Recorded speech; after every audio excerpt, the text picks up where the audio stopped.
Assalamualaikum warahmatullahi wabarakatuh. Dalam pembahasan kali ini, kelompok kami akan membahas tentang analisis nilai proses.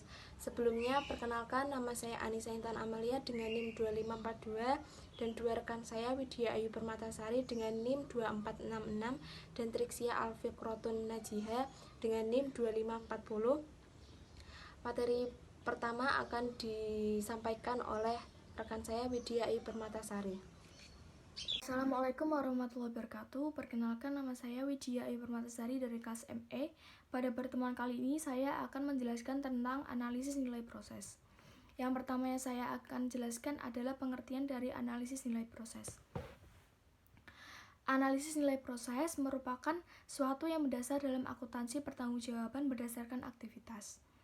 Lebih berfokus pada aktivitas dibanding pada biaya, dan lebih menekankan pada kinerja secara keseluruhan dibanding kinerja secara individu. Analisis proses mengacu pada 1. Analisis penggerak merupakan suatu usaha pengidentifikasian faktor yang menjadi penyebab utama biaya aktivitas. Misal, biaya perpindahan bahan ternyata disebabkan oleh tata letak pabrik, sehingga penataan kembali tata letak pabrik diharapkan dapat mengurangi biaya perpindahan bahan. Yang kedua adalah analisis aktivitas. Analisis aktivitas adalah proses pengidentifikasian, menjelaskan dan mengevaluasi aktivitas organisasi. Analisis aktivitas menghasilkan outcome, diantaranya adalah aktivitas apa yang dilakukan, bagaimana aktivitas dilakukan, waktu dan sumber daya yang diperlukan untuk melakukan aktivitas, serta penilaian terhadap aktivitas. Aktivitas disebut bernilai tambah jika memenuhi 3 kondisi. Yang pertama adalah aktivitas menghasilkan perubahan, yang kedua adalah aktivitas sebelumnya tidak menghasilkan perubahan, dan yang terakhir adalah aktivitas ini memungkinkan dilaksanakannya aktivitas lainnya. Contohnya adalah pemotongan kayu, perakitan, dan pengecatan pada usaha furniture. Nama saya Triksia Alfikrotun Najiha, NIM 2540. Saya akan melanjutkan materi yang disampaikan oleh Widya Ayu Permatasari. Aktivitas disebut tidak bernilai tambah atau non-value activities, yaitu semua aktivitas lain dari aktivitas yang penting untuk dilakukan dan diperlukan untuk menjaga kelangsungan bisnis. Contoh, penjadwalan, pemindahan, waktu tunda, pemeriksaan, dan penyimpanan. Rumus biaya bernilai tambah dan tidak bernilai tambah.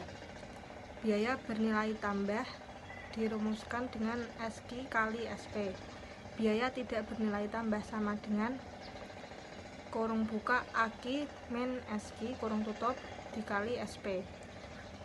SQ merupakan tingkat output bernilai tambah dari suatu aktivitas, sedangkan SP harga standar tiap unit dari ukuran output aktivitas.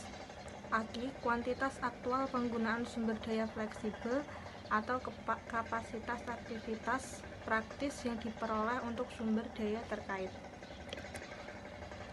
3. Pengukuran kinerja aktivitas. Ukuran kinerja aktivitas yang digunakan meliputi efisiensi, kualitas, dan waktu.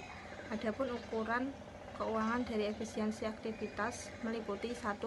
Laporan biaya aktivitas bernilai tambah dan aktivitas tidak bernilai tambah. 2. Tren dalam laporan aktivitas biaya. 3. Penentuan standar Kaizen.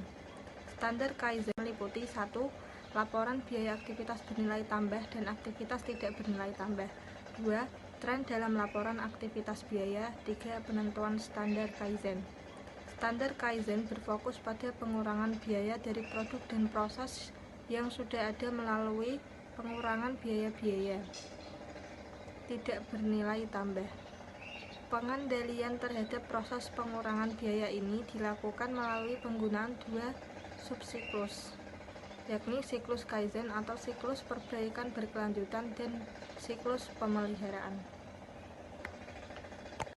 Saya akan melanjutkan materi dari Triksia Alfikrotun Najiha.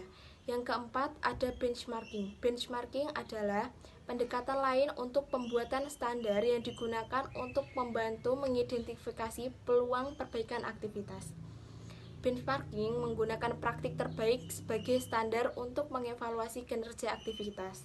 Tujuannya adalah untuk menjadi yang terbaik dalam melakukan aktivitas dan proses. Yang kelima ada manajemen kapasitas.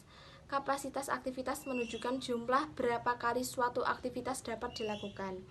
Penggerak aktivitas akan mengukur kapasitas aktivitas. Dua pertanyaan yang perlu dijawab. Yang pertama, seberapa besar seharusnya kapasitas aktivitas tersebut? Hal ini menunjukkan kemampuan untuk mengukur jumlah peningkatan yang masih dimungkinkan. Yang pertanyaan kedua adalah seberapa banyak kapasitas yang dimiliki digunakan. Hal ini menunjukkan biaya non-produktif dan sekaligus peluang untuk mengurangi kapasitas dan mengurangi biaya. Dan yang keenam, life cycle costing. Siklus hidup produk adalah waktu keberadaan produk mulai dari pengonsepan hingga tidak terpakai. Biaya siklus hidup adalah semua yang berhubungan dengan produk selama keseluruhan umur hidupnya, termasuk di dalam biaya pengembangan, produksi, dan dukungan logistik. Sekian dari presentasi kelompok kami. Apabila ada salah-salah kata, kami mohon maaf. Wassalamualaikum warahmatullahi wabarakatuh.